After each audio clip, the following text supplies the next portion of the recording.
the Legal Edge Coaching Podcast, a show by lawyers for lawyers, with your hosts, Trevor White and Shane Smith.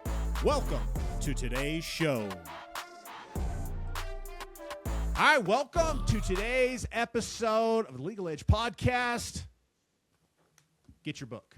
We're giving them to you for free. The link is in the description. We're going to send this to you. We'll ship this book to you. It gets there in a couple days. We want to get that in your hands. Why? Because this is the book that gives you all the secrets behind how you as the firm owner are the problem. I was going to say, I wanted to know what you were going to say. All the secrets, right? Just read the book and you get a $20 million firm, Trevor. That's right. That's how it works. That's how everyone knows that. Remember back in the day, Staples and the easy button? Oh, yeah. The best ads ever, right? And they're like, boop, boop. Well, that was easy. Well, believe it or not, this book does have some stuff in there that would actually make it pretty easy from a conceptual side. Implementation might be a little harder than that. But I was going to say, I think it does a real good job of pointing out, and I may be partial because, my name's on the cover, but I think it does a good point. It points out a bunch of the problems we've got as lawyers, right, and law firm owners, and that sort of what we've been, I don't want to say bred into, but told over and over, the propaganda, right? Like, this is normal, this is key. Yeah. This is how a lot of firms work. Especially, when we're looking at the small firm, right? 1 to 4 attorneys, small staff. This is them in there. The book is, because it's modeled after when I was that size. Yep. Right? And all the things I went through trying to get out of that trap. And I say trap because you can easily get stuck where you're making a good living, but you're burning down your home life, right? All the criteria on why lawyers are alcoholics or why they have drug problems or why they're divorced and all these things is based on, not following that path, right? Where you're stuck in that trap. And it talks about, some of the things you do to get out of that trap, because those are things I did. And, I'm pretty partial to my life right now. It's pretty good. And one of the things that makes me the saddest is when I talk to lawyers who've never gotten out of it, and it's just spinning around. And you and I know lawyers who are, we need some younger lawyers who are in the trap, but we also know some lawyers who've been doing it for like 15, 20 years, and you can see the toll that has had on them. Like, I talked to one guy, I think he was on his 5th marriage, and, he's my age, and I'm like, dude, at some point the problem is you. Yeah. Right? Yeah, it's not all them. You're not that bad a picker. It's a you issue. Yeah, for sure. Well, dude, and that's, the thing that's interesting is growing your firm is not actually super complicated. It's some of the hardest work you'll ever do, not physically hard, and it's really not actually hard. What's hard is the stories that you have to keep breaking about what you were told. And about how you thought it was supposed to go, because that's what creates the narrative that gets you stuck. That's why you go in hustle grinder mode. That's why you spend all this time, and that's why you end up creating a firm around you, by default usually, that is built on like a default culture that actually holds you there. Yeah. Right. And so you thought, oh, well, I just need to hire some more people. Well, yeah, great. You hired people. The problem is they came into a story and a narrative that you had believed that was the way it needed to be, which was that hustler grinder and the stuff we've talked about plenty of times on the show. And when you do that, then your team actually supports it. Right. Yeah, right. They actually lift that narrative up. And then the more people you bring on the team, what you find is it doesn't get easier, it gets harder. And This is where I've had plenty of attorneys that are like, I've tried hiring people. It doesn't work because I'm still the one doing everything. And I still have to, and I've heard them say, they all suck. Like, I don't know what happened. Everyone I hire, they're just shit. Like, nobody's good at anything. And so I can't trust them. And there's all these little things that they say that they don't realize that when you've built that and you thought that hiring would solve it, and it didn't. It's kind of like the guy who's got 5 ex-wives, right? It's at some point you're the problem. And you can even make it worse by hiring, right? Because instead of 5 people asking you questions, now you got 9. Yeah. So that just means, 80% more questions. Mm-hmm. And that happens all the time until you figure out how to hand off some of your authority, right? And hand stuff down. And that's super hard. I mean, it's tough because they're going to screw up. It's, and they're not going to be quite as good as you. I think the goal is to, figure out the areas where if they screw up, it's all fixable, and let them learn and grow and get better at it. I mean, if you think about it, I mean, when you get a brand new paralegal, they're going to screw up too. You're just catching it and fixing it and making them better. And that's the goal, right? You've got to help grow your people to where they own their domains and their authority. And it's tough. Yeah. Well, and I think the issue. Yeah, you have got to. There's a. I loved how this was phrased. I don't remember where I heard it or learned it from, but it came to when people make mistakes, right? Bringing people onto the team and they make a mistake. There's one way that most people do it. They deal with it is they come in and fix it, right? So team makes a mistake. Somebody on intake makes a mistake. They lose a lead. Somebody screws up ordering demands, whatever. An attorney literally totally screws up a whole case, whatever, and they did whatever it is they did, right? There's this mistake that was made, and it's the natural tendency to come in and fix it, right? Because you know how to fix it, and you're the guy, right? And this is like, so you come in, you fix it, and you fix it and solve it. And what you don't realize by doing that, and that's the default, but most people do, you don't realize that you are actually creating a narrative and a culture. I don't like using that word that much because I think people use culture as a buzzword all over the place. But you've created a pattern, we'll call it. I'll take the word culture out. A pattern at which when I screw up, boss is here to save me. And that happens enough times, well, they will just start defaulting to that mode. So their level of accountability and ownership for becoming great at what they do will be very, very low, if at all, because their new story is that boss is here to save me when things get tough. They will start making things tough on purpose so that boss will come save them. Oh, yeah, it's easier. Oh, it's way easier, right? And it sounds like, well, they wouldn't actually do it on purpose. Oh, no, bullshit, they will. And they may not even consciously know they're doing it on purpose, but what they know is when I hit this point, boss comes in, right, and boss comes in to save me. So that's one side of it. The other side, right, let's say, okay, that's the easy side for us as bosses to do, law firm owners, that's easy. Easy for us to do that. The other side of it is we have to, like what you were saying, Shane, we have to accept they're going to fail. They're going to screw it up. They might cost us a little bit of money. But here's the cool part about that. If that person is then forced to fix their own problem, meaning they're coached through it, you don't just come in, Daddy Warbucks, and solve the problem and throw some money at it or whatever you would need to solve that problem. You actually come in, and they have to solve the problem, and they have to solve that narrative. And from that, what they've learned is the opposite. They've learned that you're not actually there to save them. You're not actually there to fix them. You're not there. And here's what's cool about that. When you have someone on your team who makes a mistake, even if it's a big mistake, let's say it's a big mistake, costs you, $50,000 on a case, whatever it could be, right? Just give it a good number. So you could fire them. Yep. Sure, right? Because you'd be like, screw you. You just cost me $50,000. There goes my vacation with my family in Japan for 2 weeks, right? Whatever it is, like you just messed up this, you messed up that. That's going to screw up my ads, whatever. Who knows, right? So you can fire them. That's option one. Option two is you don't fire them, and here's why I always push towards option two. Now if it's neglect, like negligence, like really bad, like or they're stealing, that's different. I'm talking about a genuine mistake. This is employees. Otherwise, other than this mistake, they're not a bad person. They're not a bad guy, girl, whatever. They do an okay job. When they made that mistake, if they can learn from that mistake, guess what? They'll never do again. Yeah, they'll never do that again. If you fire them and you bring someone in new, they don't have the experience of making that mistake, which means your likelihood of that mistake happening again is actually higher when you bring someone new in than it is dealing with the person who made the mistake. I've had to deal with this in two very specific scenarios where it cost me a lot of money. And trust me, I wanted to fire the shit out of him.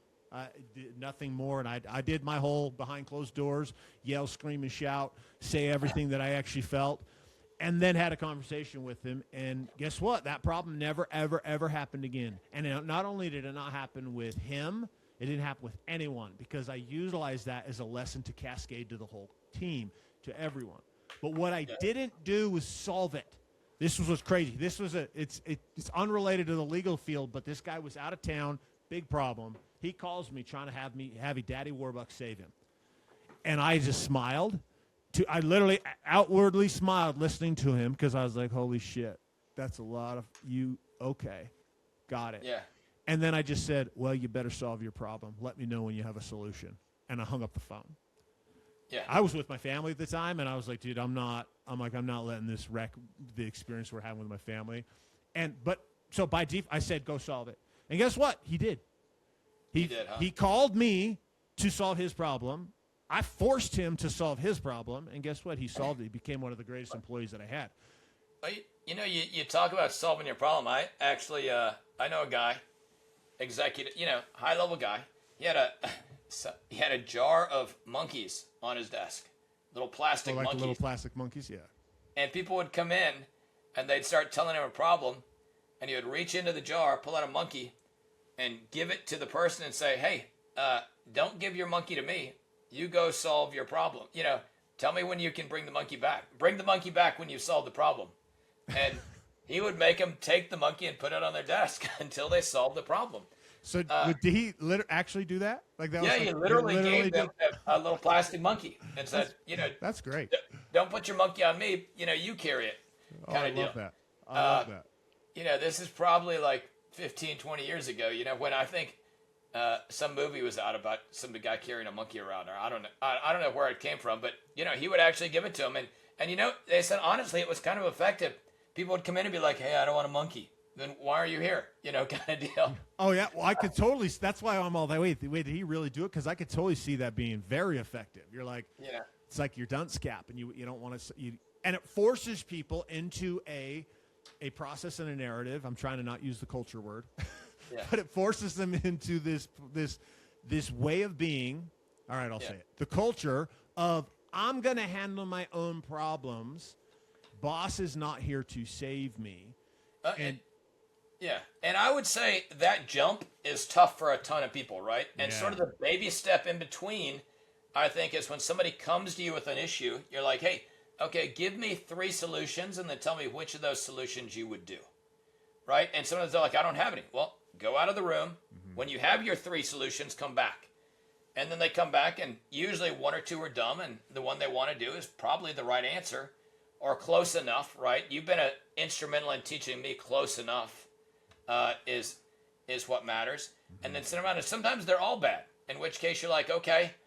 And then you have that choice. Do you send them back out to come up with some more? Or do you say, this is what I would have done? But it's better to send them back out and see if they can get to the right solution. But that gives you the opportunity too, right? That's like the baby step in between, you heroing it and sort of sending them back out totally on their own with no sort of guidance. And I think that one is effective, but it's also hard. Yeah. Right? And it's super hard when you as the boss know the answer. Right? And because you knew the answer, I knew the answer, so you just have to work on developing people, right? And a lot of that too, I've had plenty of conversations with your team and about this very thing. And every time I'm like, Shane's not here to solve your problem. Yeah. That's not what he's going to do. And I'm like, and if you bring him just a problem and you don't have a solution for it, he's going to kick you out of his office. Yeah. So you better show up with a solution. So don't just come with feelings. You better have some facts to back up what it is that you're doing. If you show up in a feeling base, Shane will probably throw his pen at you. He'll probably kick you or something. I'm like, get out of the room. But right, but that's a culture that has been built and created. And I think that was a great puppet master, is what I would say, right? And I was a great hero. I mean, it was a wonderful story. Shane is all powerful, all knowing, and all solvable, right? I'm like a hero. Mm-hmm. And that's pretty detrimental to your business, right? Because then you always got questions. And we started this process. It takes a while to change the dynamic of your firm and get people to where you're not the hero. Yeah. And what's crazy is I was a hero in certain areas. I'd done a real good job in other areas of not being the hero and delegating that down and all that. But in other areas, I kept it clutched in tight, right? And it's been super hard to let go, and I think I'm pretty good at it. So I'm not minimizing how hard it is at any level in your business, because every time you do it, it's scary as well. Yeah. I mean, every level you get, you'll think, oh, I've made it. And then you'll realize, oh, wait, I'm still doing it here, and here. Oh, crap, I'm still holding on there. There's right. And so it doesn't ever really go away. And but that's the whole element, right? Because your scalability comes down to your ability to get yourself out of that need and that desire, and that's coming from a cultural basis, though. One of the things I want to hit on with the culture inside your firm, and one of the biggest detriments is it's not necessarily even what you're saying, it's what you're tolerating. Yeah. Right? If you tolerate certain behavior in your team, you are actually backing up that behavior. You're supporting that behavior. For example, with the problem, right? If you solve the problem, well, that's one way. But if you tolerate them showing up without a solution, well, then they're never going to shift it. Whereas I love the monkey. That's why I'm like, that's a brilliant idea, right? You get the monkey. You don't have it. Here you go. Yeah. Come back with me when you don't want the monkey anymore, right? And that's like, you see that, but that's because we'll tolerate things. We'll tolerate inadequacies. We'll tolerate, and a lot of we're tolerating in ourselves. We might know I can't save this, but you still go in to do it. Well, yeah, I mean, in tolerating it, it's crazy what you get to, right? Like, I remember for a while, once we'd reached a certain size, we were trying to professional up, right? Change from a small sort of family law firm into like a real organization, right? And we probably had like 50 or 60 people, I think. Maybe we even had more than that. I don't remember. But we'd had an issue with people being late to work, right? Like just come in. Work starts at 8, but, as long as I'm here before like 8:20, whatever, it's okay. Or the lunch hour creep, right, where it gets longer and longer. And we said, okay, I'm going to solve the issue. Give me a report of everybody who's late, right? At one of my manager meetings, I'm like, why? And like 3 weeks in, I'm like, why am I even seeing this, right? This is not anywhere near what I should be looking at.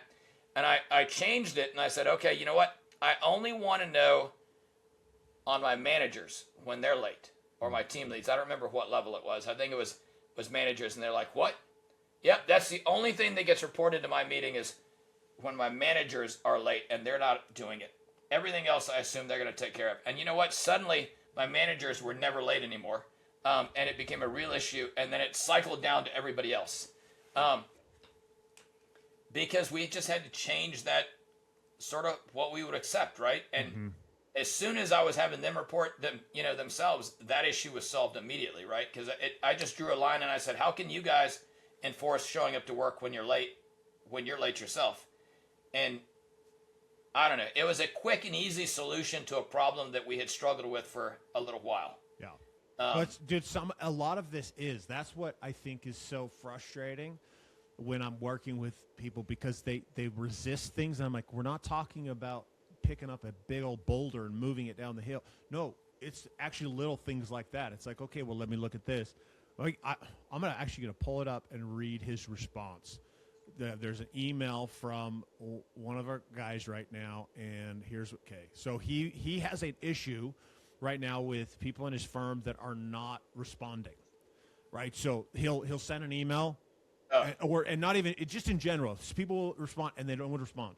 And then he'll send it again, and then it's like by number 3, right? He gets his response. So he sent this email to his team, and he was addressing that problem, and then he said, "How did I do?" Like he wanted my feedback on it. And so here's what he said. You guys are gonna laugh at this. So again, this is a consistent problem across the entire company. Nobody responds on time. They have a terrible communication. I just got involved with them, and I throw my hands up in the air. I'm like, holy shit, I've never dealt with people this bad. But so, okay, so here's the email. It's really short. So I'll cut the top part out. He says, for sure. Okay, this is not relevant. Basically he gives context on what he needs, and then he just says, details matter.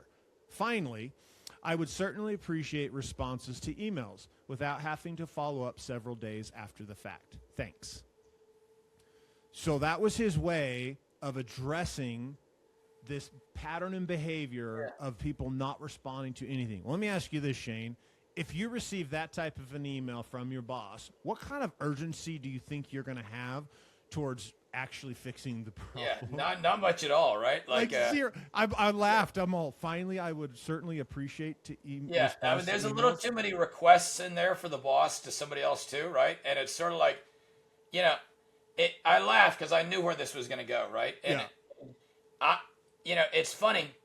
I've done things, and my approach is a little different, right? Like I've had some people not respond to my stuff, and I'm prone to call them, and I'll be like, hey, we're having an issue with some responses, and I want to let you know how it makes me feel. See, when you don't respond, I feel ignored and like you don't like me and appreciate me, and that makes me cry on the inside. And then it makes me very sad. And then I go home and I'm sad with my wife, and she asks me what's going on, and then she gets really angry because her husband is sad. And she encourages me to do, really harsh things. So, and I just don't like to be sad. So I'd appreciate it if you could respond the way you're supposed to, so I don't cry on the inside. Because I know you don't think I really do, but I am. I'm crying. And there's sort of laughter, right? Like everybody responds a little bit like, okay. But they also sort of get the point, right? That he noticed, and it's probably not good behavior to continue on. There's probably a better way than that, but that's sort of my passive-aggressive, non-confrontational. Dude, I love it. But don't do this again kind of thing. Yeah. Here was my response to him. Because he asked me, did you think that was a poor response? And I was like, hey, no, I don't necessarily say it was poor, but it's not, you don't have any authority. It wasn't authoritative at all. There was no standard set. You basically just said, it would be nice. And I think you need to be a little bit more direct. Set the standard. How soon do they need to reply? Immediately? Within 4 hours? By the end of the day? What is the standard at your company? Right. You need to set the standard and then hold them to the standard. And if they miss the standard, don't let it go. You address it directly with them and reestablish the standard. Yeah. Well, that's a huge issue for lawyers is I think a lot of times we say stuff, but we don't give deadlines, right? Like he's talking about. Just respond so I don't have to follow up in a couple of days. Well, heck, is a couple of days 2 days? Mm-hmm. Is a couple of days tomorrow, or is it 3? Who knows, right? And I've done that. I've told people, hey, I need this, and I've left it off, and like the next day, to me, when I say, hey, I need this, I actually want it like 15 minutes ago. But, but I found that to be ineffective, right? So. And people will be like, oh, I'm working on it. And I'm already pissed off because it's been 2 days. It's 48 hours. And they're like, well, I got it marked down. It'll be done by Friday. I'm like, well, shoot, if I'd have told them I needed it tomorrow, it'd be done tomorrow. Yep. So the lack of deadlines is crazy in setting standards on when things are appreciated, right? I mean, and that's a huge flaw we have as lawyers. Oh, big time. Well, at the end of the day, culture is what you tolerate, and it's what you reward. Yeah, you're the sum of that, and so when you look at the culture we're talking about is the fact that you're being stuck as the guy, as the girl, right. as the boss. You've created that, and you've built it. Yeah, you're the crutch for the team, which is crazy because you're like, wait a second, I'm supposed to be the powerful leader. How can I be everyone's crutch? And allowing them to do what we've talked about today on today's show is the key. Right. And culture, I don't like the word, drives me nuts sometimes, but it's real. It's a legit thing. And I don't think it's in this, what we're talking about today, like the ability to shift your culture is to stop tolerating bullshit and start rewarding the things that you want to reward and then repeat it and then repeat it and then repeat it. If it's as simple as the little actions of an email or whatever it may be, to big things, right? It's tolerating and accepting and holding that standard and then pushing, but also realizing the standard that you're holding is for them to solve the problem, them to take accountability and ownership over it, and you're not just there to be the savior. We already have one of those. We don't need another one. So don't try to be it. It will never work for you. You'll never actually get there, right? And so that's, as we wrap today, like I can't put enough importance on this, and there's kind of an assessment I want you guys to do, and I want you to just start looking at your firm right now, and I want you to just go and look and see, okay, where am I saving everyone? What environments just look over the last week, last 7 days. Where did you step in and save something? Whether it was a phone call, whether it was dealing with a lead, a client, a case at court, like whatever it was, where did you actually step in and be the savior as opposed to, right, coming in and actually holding people to the standard that you're actually paying them to do? And just start to identify. I mean, that's the first case because it's really starting to look at, if you don't see it, you're not going to know you're doing it. But I promise you, if you've never thought about this way, you are doing it without question. And so just look, you'll find it. And you'll if you're honest, which I hope you are, you're going to find in a lot of different ways that you're doing this. And that's at this point, that's really the big call to action, because to solve this is going to take a lot of little simple tasks and adjustments and pivots and moves. That's why we want you to get a copy of the book, The Invisible Ceiling, right? It's free. We're going to ship it right to you. Shows up in a couple days. This walks through these cultural shifts and how you take it from you being the one that has to be your hand in everything to having to save everyone to all of a sudden your team actually has some autonomy and some accountability and stewardship, which is what will have to is required in order for you to grow and scale. So get a copy of the book. You can click the link in the description here, which will get you access to it. You can also head over to legaledgecoaching.com. Where you can get a copy of that book there. If you liked or enjoyed today's episode, go ahead and give us a like and a subscribe. We appreciate it. If you do, share this show up with somebody else who might get some value from it. That's how this show grows. We do this because we want to help.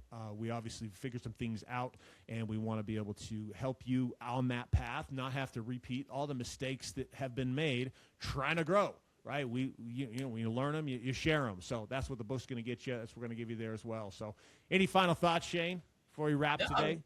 This is hard, right? It's super hard, and honestly, you're going to get tired, is what I would say, right? Like, and right now we're just identifying stuff and saying identify down, but don't build into your head that this is a quick fix across your firm. Now you can fix some spots pretty quick.